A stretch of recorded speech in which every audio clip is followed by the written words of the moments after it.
Hello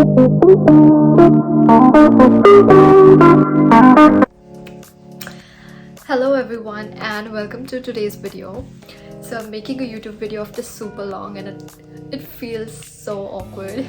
The reason why I was not making YouTube videos was because I was into my internship search and I really did not have time with the part-time job, internship search and everything. It was super stressful and crazy.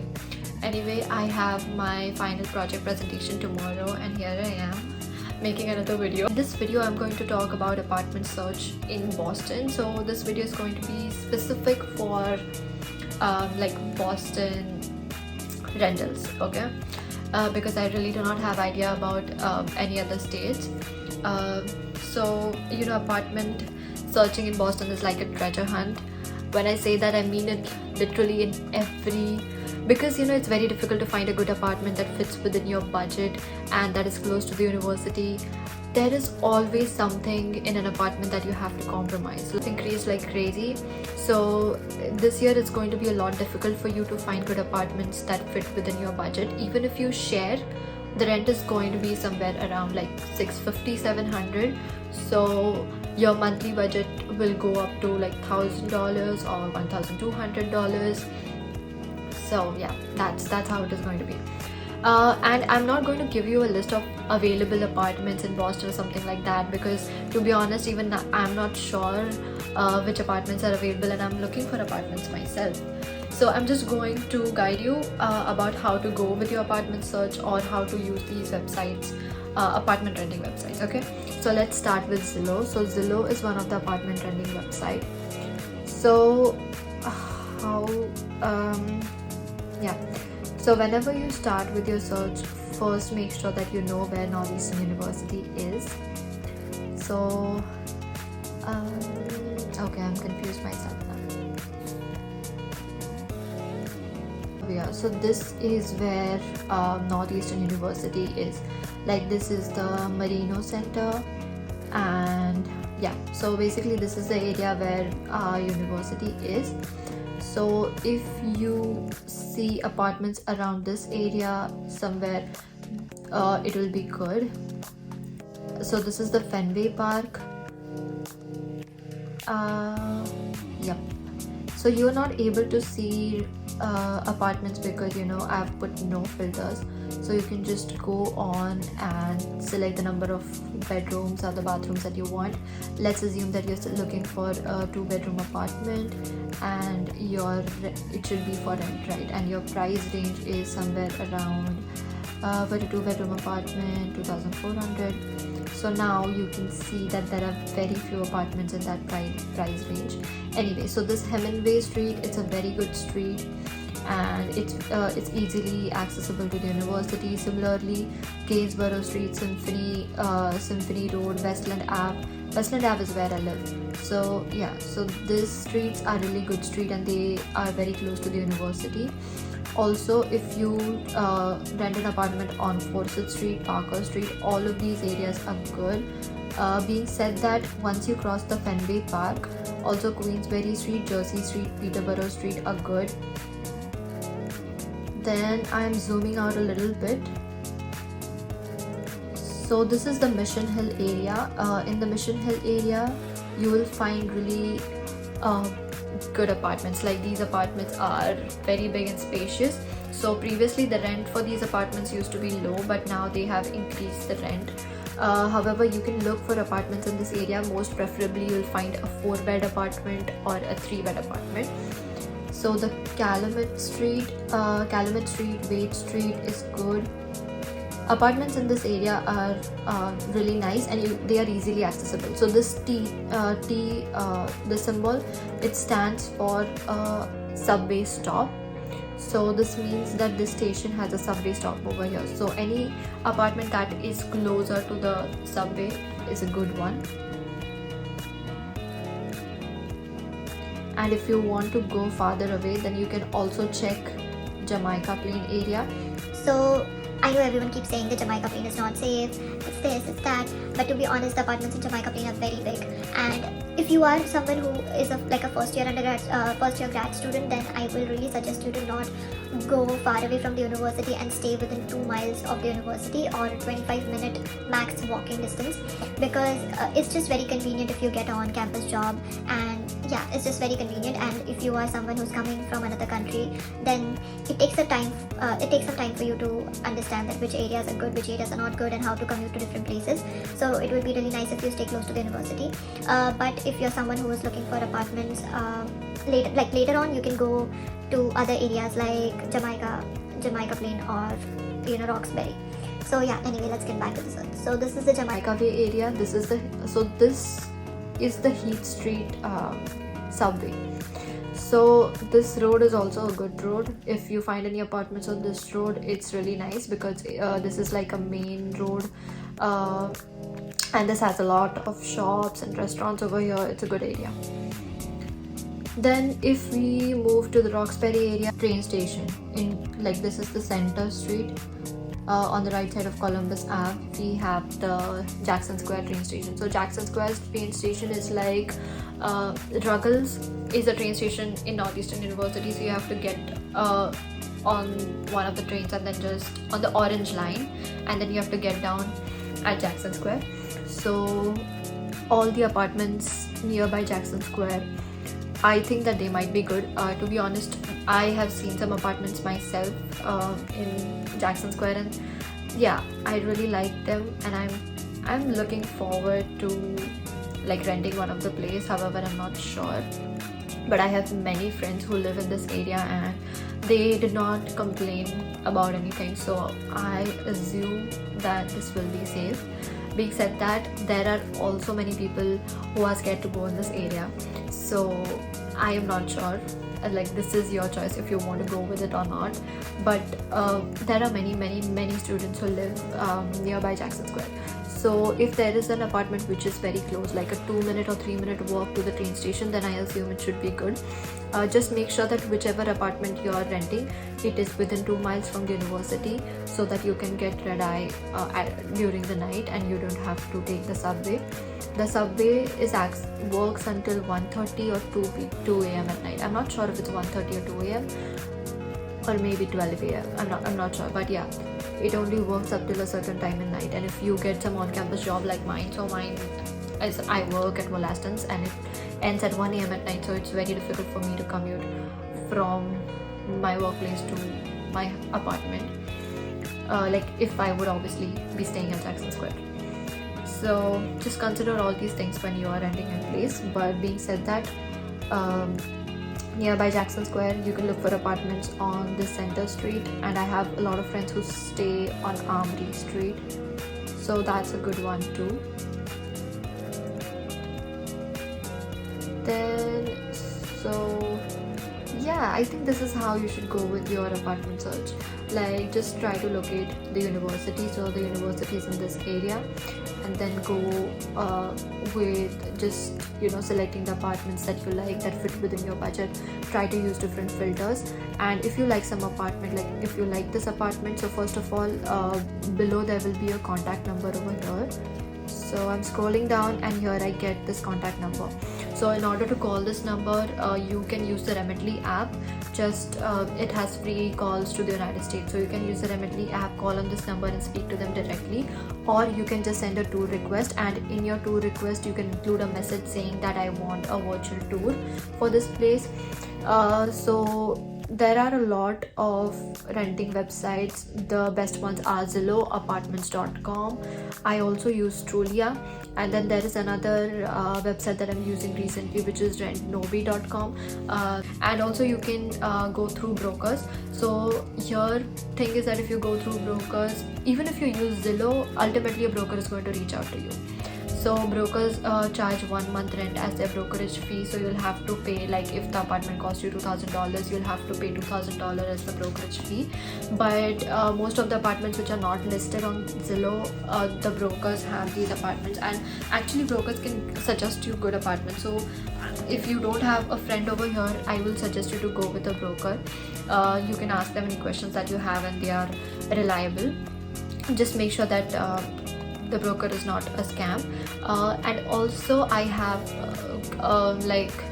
some brokers numbers that whom I'm talking to. If you guys want, I can share the broker's number with you, but you'll have to refer me, because here there's a referral bonus. So it's like, if I refer you and you rent an apartment from a broker, then I'll get $50. So if you want the broker's number, I can give it to you. Yeah, so budget. So how to decide your budget? So let us say that it's a 3-bedroom apartment and you guys are going to share the room. So depending upon that, just decide your budget and then look for apartments in that budget range. Just make sure that you are also considering the number of bathrooms. Mostly the apartments in Boston have 1 bathroom. I have no idea why, but it will be like a 5-bedroom apartment and then there will be only 1 bathroom. I know that's crazy, but that's how it is over here. So just consider the number of bathrooms also, and consider how many people are going to live in the apartment. And yeah, so please try to make sure that utilities are included in your bill. So the utilities means the heat, hot water, then there is gas. So if heat, hot water and gas is included in your bill, then you will save a huge amount of money, because most of the heaters over here, they work on gas. So if your gas is not included in the bill, then during winters your gas bill will be like $200, or if it is a 4-bed, then it will be $600. So yeah, you'll have to pay a lot on gas bill. So if your utilities are included, you'll save a lot. For electricity, it doesn't really cost much, and mostly electricity is never included. Yes, you can if you rent apartments in Mission Hill area, then the utilities will not be included. But if you rent apartments in the Fenway area, like nearby the university, then mostly these apartments have utilities included in the rent. So that's good. Also, ask the broker where the landlord is staying. Just make sure that the landlord doesn't stay in the same building as you or on the same street as you, because that can lead to a lot of difficulties, which I cannot talk about here, but yeah.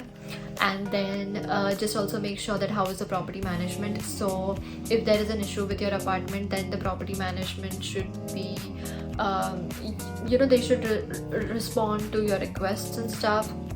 Like sometimes if your heater is not working and if you mail them, they should get back to you quickly, because it gets very cold during the winter and it's necessary that the heater works. Our heater doesn't work properly. It just starts during the night, and then during the day it's very cold. But we are adjusting with it because the rent is low. So, but just make sure that the property management is good. So talk about these things with your broker. How is the property management, and do they respond to your request quickly? If you get the number of the previous tenants who are currently staying in that apartment, then you can talk to them about rat and mice problem. Make sure that your apartment doesn't have rat and mice problem, because then it becomes very difficult to live over there. Make sure you don't go for basement apartments. So basement apartments are cheaper as compared to the other apartments, but they have less light, so it gets quite depressing during the winter, because in winter the sun goes down at 4. So your apartment is dark, and I don't know. I mean, like, maybe it's in my head, but for me, I don't like basement apartments. So just make sure about you consider all these things. And over here, unit 1 is the ground floor, okay, and then the basement apartments are below unit 1. So unit 1 apartments are fine, but the basement apartments, so usually the basement apartments have a hashtag B, like hashtag B1, hashtag B2. So if you see an apartment that has hashtag B1, B2, then that's a basement apartment. Then the areas. Okay, so many of you want to know the names of the areas that you will look for. So I've already showed some areas on map, but still I'll just list out over here.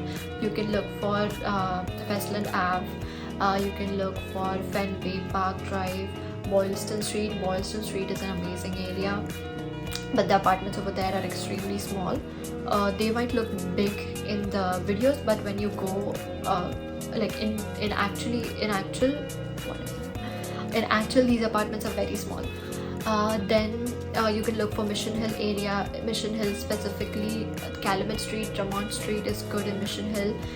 Even Parker Hill Avenue is good, but you have to climb like a big hill in Parker Hill Avenue. So during the snow, it becomes very difficult, okay, because the streets are covered with snow. So there's high chance of slipping. consider these things as well. Then if you want to go for areas in Jamaica Plain, so I don't think I will be able to suggest any areas in Jamaica Plain, but just make sure that they are close to the tea station, they are easily accessible to the tea, that's all.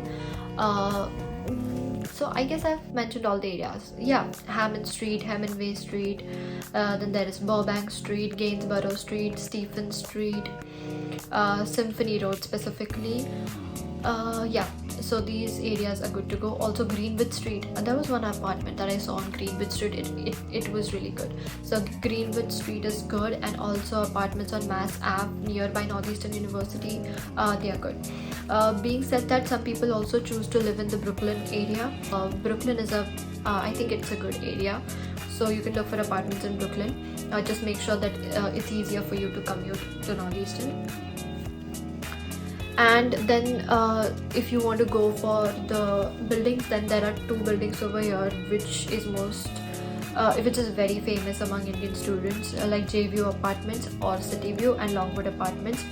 So they have like 2-bed apartment, 3-bed apartment, and you can share, and the rent goes up to $700 per person. These apartments have like a gym and swimming pool, and it's only 15-minute walking distance from here, so that's good. And most of the Northeastern students, especially Northeastern Indian students, live in these apartments, so you can go for these apartments as well. Then yeah, I think that's all. I'll just like to tell you some points. I've written them down. I'm so sorry for looking down always. So like, whenever you're looking for apartments, especially on Facebook, oh yes, I forgot, Facebook Marketplace. Facebook Marketplace is amazing too. So if you search on Facebook, you'll find a lot of apartments, and actually you'll see brokers posting these apartments, so you can reach out to them directly. Some apartments also have no broker fee, so ask if they have such apartments. Yeah, so what I was saying is that sometimes you see a listing on Facebook which seems too good to be true, so most of the time this is a fraud. And yes, you'll have to pay a lot of money before you get the actual lease with you. So everyone keeps saying that do not pay money before you sign the lease or before you get the lease, but that's not how it works. You'll have to send an application where you have to send your I-20. So I-20 is basically like a proof of funds, I-20 visa, passport, and then you have to submit your first month's rent, and then they will approve your lease, and you have to submit everything else. So whenever you're looking for an apartment, and if you find an apartment that is too good to be true, like, you know, it has less rent and it's also in a very good location, then most probably it is a scam. So what you can do is you can ask someone who lives, like a friend of yours maybe who lives over here, to go and visit that apartment in person. If not, then you can just act like you live in Boston, and you can tell them that okay, I can come to visit this place this time, that time, and maybe see the reaction. Because it has happened with me quite a few times that I saw studios for $1,200, and then I inquired about it and I said that I'm going to visit this place in person. They just stopped responding to me. So I don't know if it was a fraud or not, but yeah, this is a good way to check. Then you can schedule virtual tours with them. So virtual tours, mostly if that person is giving you a virtual tour, most probably it is not a scam. Then other signs of a scam will be if they ask you to transfer money to some personal number.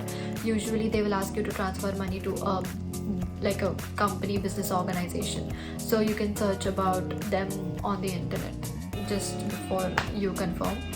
Then other than that, also ask about these apartments to your seniors. Okay, so if you have the exact address of that apartment, you can ask the senior if this apartment really exists or not, and check the area that you're renting that apartment in. It's very, very necessary that you're staying in a safe area, because it gives you peace of mind. And I think I've covered everything else. And the best way to start with your apartment search is through the apartment rental websites and through brokers. I know the broker fee is too high, but you will you'll not get into scams. So I think it is worth it. It's worth it to go to a broker and then start with your apartment search. because you will just save yourself from going into a scam or renting into an area that is not really nice. And most of the brokers are good. Just don't ask for weird things. Like, a broker was telling me that there was a group and he was asking for 5 people to be on a lease for a 2-bedroom apartment, which is crazy, so don't do that. And if you are scheduling a virtual tour with a broker, then please make sure that you are attending that virtual tour and you're not being late, because people over here really don't like unprofessional attitude. They don't like when people are not punctual, and it has happened with me quite a few times, and it's really embarrassing, I'm telling you, so don't do it. And yeah, if I find an apartment, I will really let you know. And I have literally looked for apartments in every area of Boston. I've been to Roxbury, I've been to Jamaica Plain. I have searched everywhere. It's been a month. I'm going crazy. I'm not finding anything. I had put in an application for an apartment which was so good. It was amazing. It was a 4-bed 2-bath apartment, just 20-minute walking distance to the university, but our application was rejected because we did not have a co-signer. So this is also a thing, that the applications get rejected. This happens too. So start with your apartment search early. We started, like, back when I was coming, I started in April, and then I got an apartment like towards June end. So yeah, it takes a long time to find something in your range. And even if you don't find roommates or something, you can just make a group of 2 to 3 people and start with the search, book an apartment, and then later on go and find roommates. So that's something that you can do. And if you don't want to go through the hassle of looking for an apartment, then just go join the WhatsApp group and Facebook group. I am sure there will be people who will be posting that we have a room available or we have a spot available, so you can join these people join these groups as well. So that's very convenient. But in that case, you're not going to get like, it's not going to work according to you. Like, you might not get the best room in the apartment, or you might not get the best area. You might have to live in the living room as well. So yeah, that's how it is. If you want something that works according to you and that is best for you, then you just have to go and look for it. And then, so that was all about apartment search, and see you next time. Bye bye.